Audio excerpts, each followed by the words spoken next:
So friends, I'm coming to you after worship service because we had some technical difficulties today, but we do want to have a chance for you to hear this message because it is part of our giving series, and we want to make sure that you hear the vision that God has laid on our hearts and can be part of that vision as well. So as we are doing this series, we're going to be looking at the book of Jeremiah and what Jeremiah teaches us about giving and about investing in a home that we never leave. So today we're going to hear from Jeremiah 31, verses 27 through 34. So hear now the word of the Lord.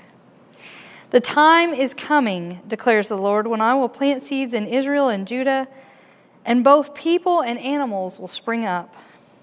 Just as I watched over them to dig up and pull down, to overthrow, destroy, and bring harm, so I will watch over them to build and plant, declares the Lord. In those days, people will no longer say, sour grapes eaten by parents leave a bitter taste in the mouths of their children, because everyone will die for their own sins. Whoever eats sour grapes will have a bitter taste in their own mouths. The time is coming, declares the Lord, when I will make a new covenant with the people of Israel and Judah. It won't be like the covenant I made with their ancestors when I took them by the hand to lead them out of the land of Egypt. They broke that covenant with me, even though I was their husband, declares the Lord. No, this is the covenant that I will make with the people of Israel after that time, declares the Lord. I will put my instructions within them and engrave them on their hearts. I will be their God, and they will be my people. They will no longer need to teach each other to say, know the Lord, because they will all know me, from the least of them to the greatest, declares the Lord. For I will forgive their wrongdoing and never again remember their sins. This is the word of God for the people of God. Thanks be to God. Let us pray. Lord, open our hearts, our minds, and our eyes that we might see and know the word you have for us this day. In your holy name we pray.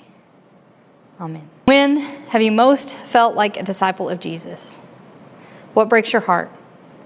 What makes your heart sing? What brings you joy? As I mentioned, this is our giving series, a new series that we're starting, and it's called The Home You Never Leave. And we're going to invite you to invest and invest deeply because we are going to build the case for you that you never have to leave this place again. But if you're going to invest deeply in a home like that, you're going to want to know something about its foundation, right? You're going to want to know that its bones are strong. So what is our foundation? And how are our bones? When I first got here as your pastor, I had many people come up to me and ask me, what's your vision for our church? And I even preached about it. You may remember back in July. And what I said then was, it should never be my vision for our church. It should always be God's vision. And the thing about God's vision is God never means for one person to have control of that vision, for that one person to be the only one who has that vision. God means for it to be a vision for the entire community. And so what God does is God may equip one to proclaim it, one to lead it, but instead puts pieces of that vision into the hearts of everyone that will make that vision come to be. I will admit that my understanding of how God's vision works is shaped by this passage in Jeremiah. And since we are going to be looking at Jeremiah for the whole of this series, it will probably help to have a little bit of context about this book. Jeremiah was one of those prophets tapped to deliver bad news. Jeremiah was supposed to come to the king and to the people of Israel and announce that Babylon would be taking them over, that they would be scattered into the exile. And he didn't particularly want to deliver that message. In fact, when he delivered it the first time, the king said, I don't like that message. So Jeremiah said, okay, I'll tell you something else. And they were all pleased with that. And then he went back to God, and God said, that's not what I said. Go back and tell them the hard news. Tell them that they will be taken over. Tell them that they will be in exile. And so that is what Jeremiah had to deliver. But that was not the end of the vision.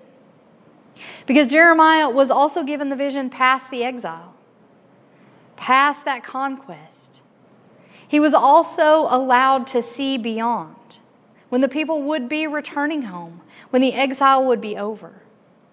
And in that vision of hope, we are given these words in Jeremiah. This is what's called part of the book of consolation in Jeremiah, that these are consoling words, that this is not the end, that this trouble that is before them will not be the final part of their history, but they will return home.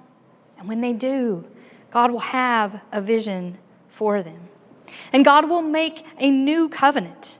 That is what is claimed in here. God will make a new covenant, and it is different than the covenant that they had when they were leaving Egypt. That was a covenant based on externals and material things. That was a covenant based on tablets and temples.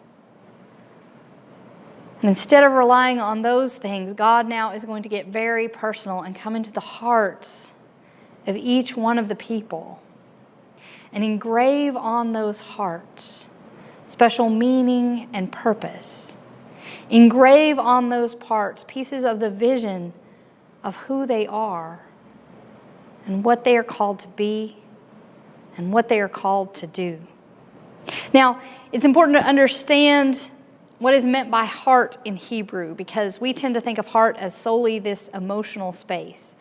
And in Hebrew, it's a little bit broader than that. It's actually more in line with what we would call mind. And so really, there is some emotional component to it, but it's as much that intellectual and moral and ethical space where people are making decisions about the actions that they are going to take. That takes place in the heart. That is how that was conceived in Hebrew.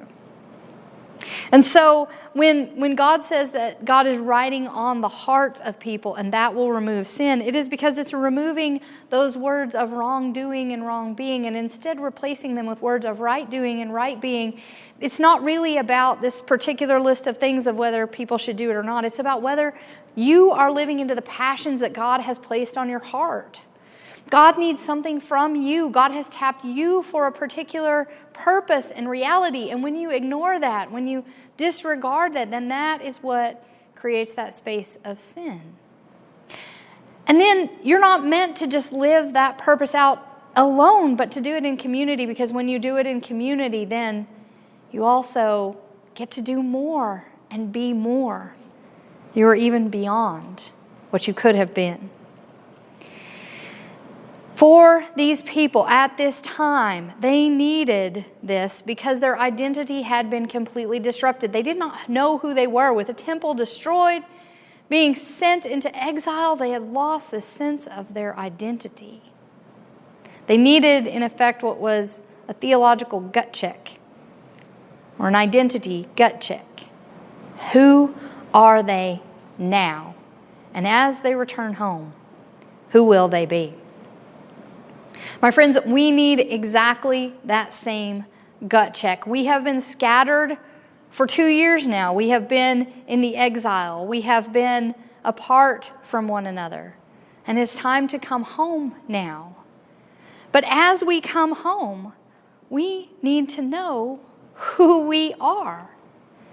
And that was the purpose of those 4 questions. That was the purpose of those 4 questions that I opened this sermon with, and that many of you recognize because you've been asked those 4 questions by me. Because what I was doing was trying to see, what has God written on your heart? And I'll admit, I had planned to reveal the results of those conversations, at least the results in mass of those conversations in the summer, because I'd hoped to talk to at least about 200 of you. And between myself and Pastor Andrea, we have talked to over 100 of you, but not quite hit that 200 goal. But the reason that I'm bringing it before you today anyway is because the answers were so consistent. I kept hearing the same things over and over and over again, and so I knew this is what God had written on our collective hearts. I knew that's what God wanted from us. And so I feel comfortable sharing it with you, but I also know that if I'm going to ask you to invest in a vision, if I'm going to ask you to invest in this home, you need to know who this home is. You need to know what foundations we stand on. So after doing those conversations, there were 4 core values that just kept rising up to the surface over and over and over in those. And by far the dominant one was care for the vulnerable. And that's people in all kinds of vulnerable situations. That's people in poverty, that's people who are addicted, that's people who are struggling with mental health issues. But 72% of you mentioned something to do with people who are in vulnerable states of life. And of the 72% of you that mentioned care for the vulnerable, 57% of those people mentioned specifically children. And it was children in poverty. It was children who were abused. It was also children who can't reach their full potential for all kinds of reasons. You have a true heart for children, and you want to express that. And you want to do something about it. The second one is welcoming of all and stopping hate. And 55% of you mentioned something to that effect. Part of that comes out of the welcome statement that we put together in the last year. But also even beyond saying that we want to make sure everyone who comes in this door feels the love of Christ, feels themselves as a beloved child of God. More than that, you are tired of all the hate in our society. You are tired of the ways that we treat one another. You're tired of the ways that we denigrate one another. You're tired. You're tired of the rhetoric. You're tired of the racism. You're tired of the division. And you want to be something else. You want to lead that out for our community and show that we can love one another even when we disagree. Then 27% of you mentioned travel, and we'll talk more in detail about travel in just a moment. But especially when I asked if there was anything that you could do, you often said you wanted to travel. And so God obviously wants us to get out of here. So we will talk about how we will do that in just a bit here. And then the fourth value is care for creation, and 24% of you mentioned something to do with care for creation. And that's care for the earth, that's community gardens, all of those sorts of things. But very specifically within that 24%, 52% of you mentioned dogs.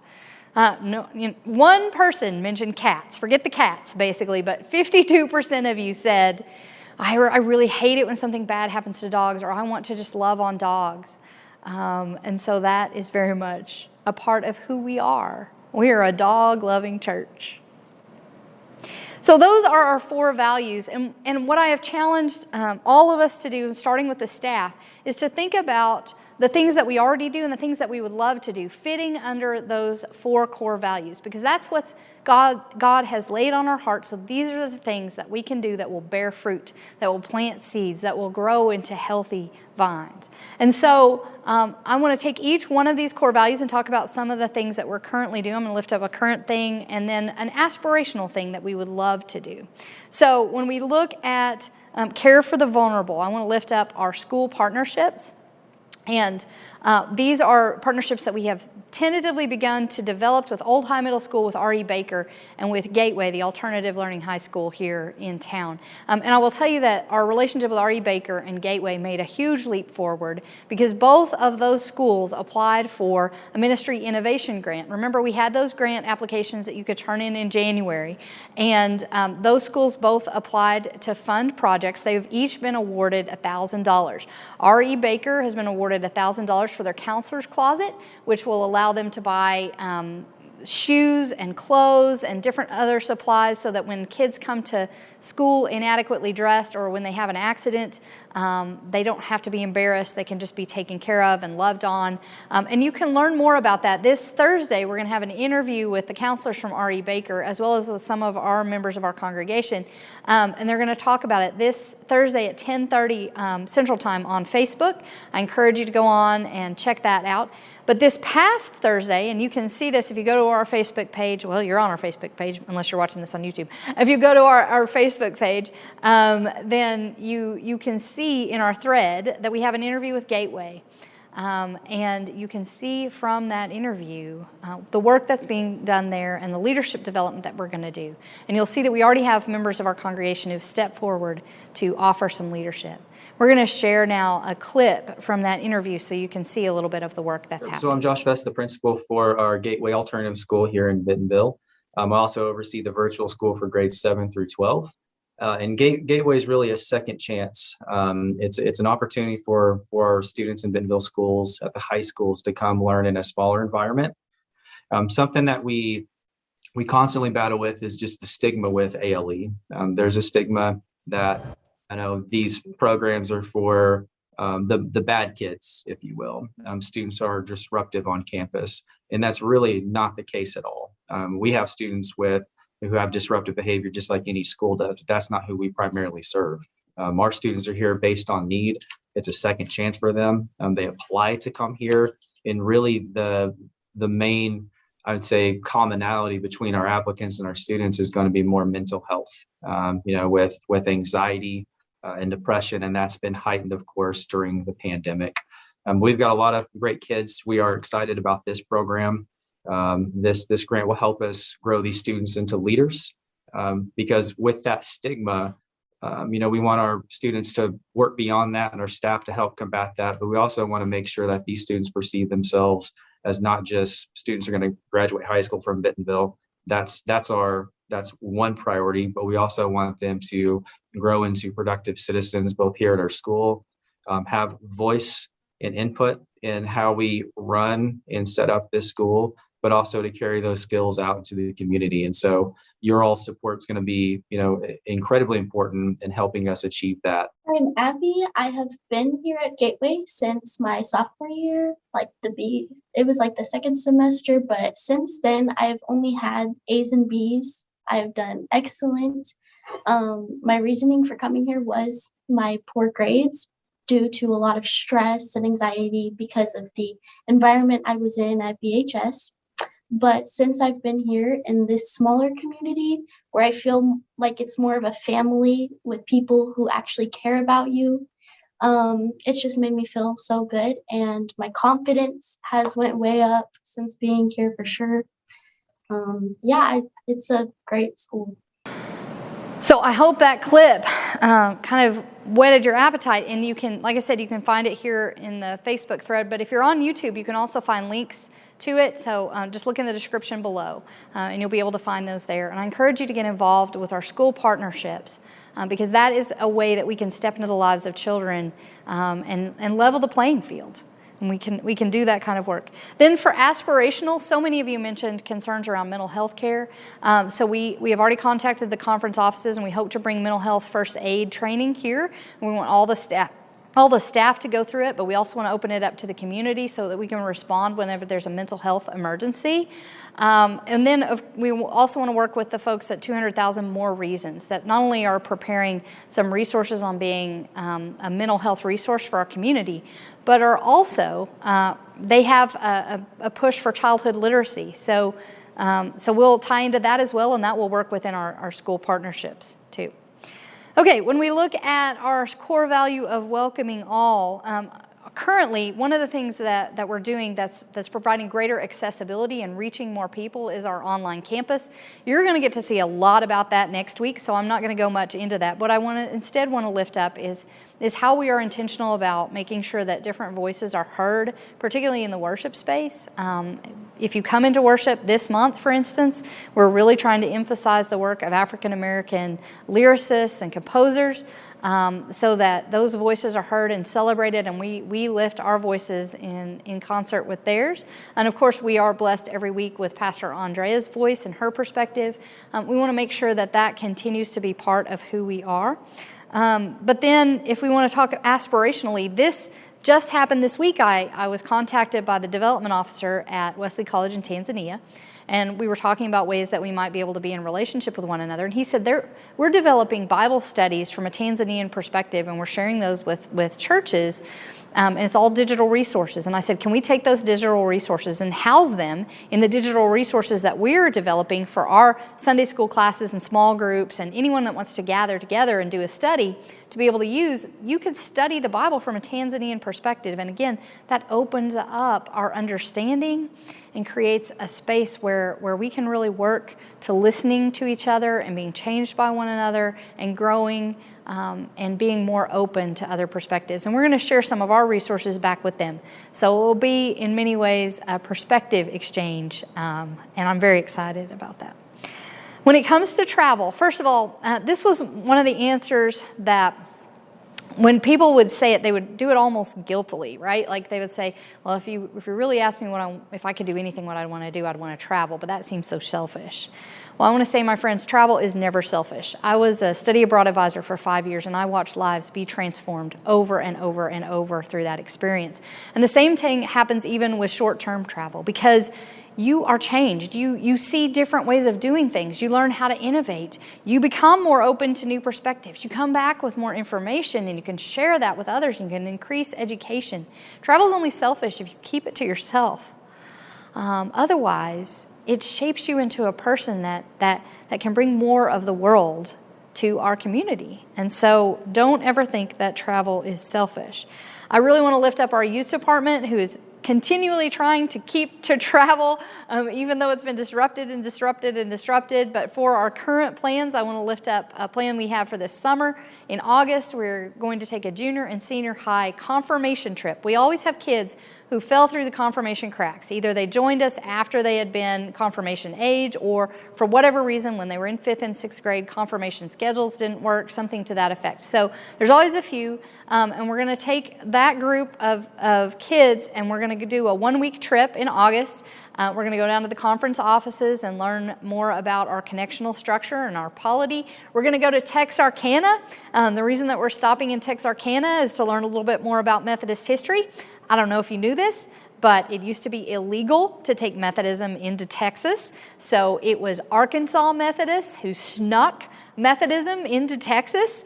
We smuggled that in. Thank you very much. That's all on us. And now Texas is the big stronghold for Methodism. And we did that. So we're going to celebrate some of that history in Texarkana. Then we're going to go into Dallas, and they're going to have a chance to see some of the resources at the SMU library, to be able to see some of Wesley's letters. But also in the Dallas area, they'll get to see different ways of doing church and understanding how all of those expressions are part of Methodism. And we're going to go to Six Flags. And then we're going to come back up to Fort Smith, and in the Fort Smith area, we're going to do some mission work related to some of the camps there. So they'll really get to experience confirmation on the ground. And then aspirationally, whenever I would ask the question, when people would say that they wanted to travel, I would follow up with that with, where would you most like to travel?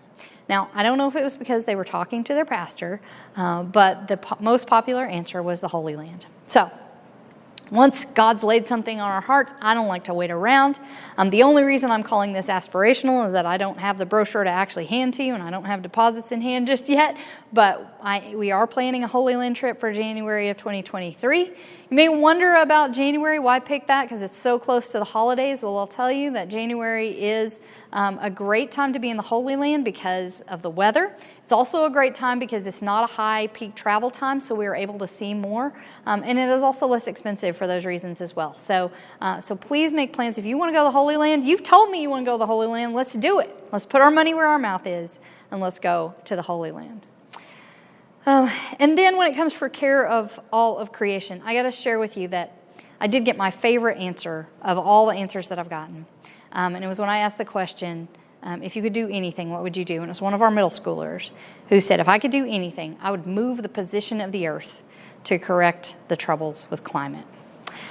Y'all, that's the kind of thinking I need. I need big thinking like that, right? I said there are no limitations. He took me at my word, no limitations. And so that reflects some of the passion that he had and some of the passion that so many of you expressed, that you want to do something for our earth, that you recognize we need to keep this in balance. As part of creation, we are aligned with one another, and we need to respect that, and we've been called to that kind of care as God's children. So we have a relationship with Havenwood. Our children's ministry is already at work figuring out how to do cleaning and preparation of their beds for their community garden. So that's in works right now. That'll probably happen in the next month or so. And then aspirationally, we were talking about looking into becoming a therapy dog church as a place where therapy dogs can be trained, but then also where therapy dogs can periodically be available on Sunday mornings, or, like at Vacation Bible School, if a kid gets a little stressed and they need some time to kind of check out and just spend with the therapy dog, we'll have that available. But you all are a dog church. There's no reason why we shouldn't lean into that and acknowledge that and celebrate that and work in those ways.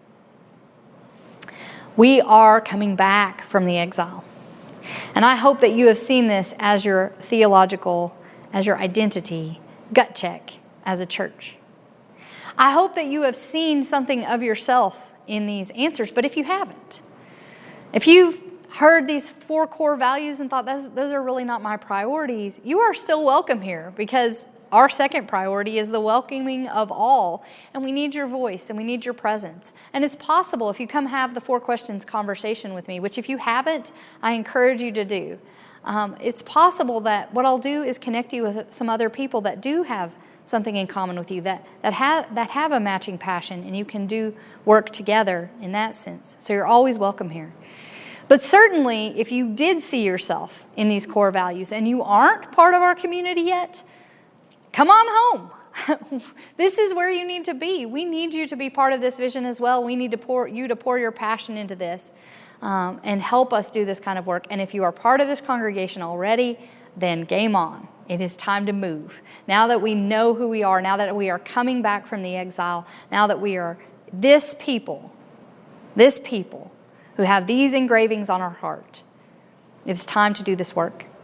So, my friends, it's time to come back from the exile. It's time to come back and to be the people that God is calling us to be. Amen.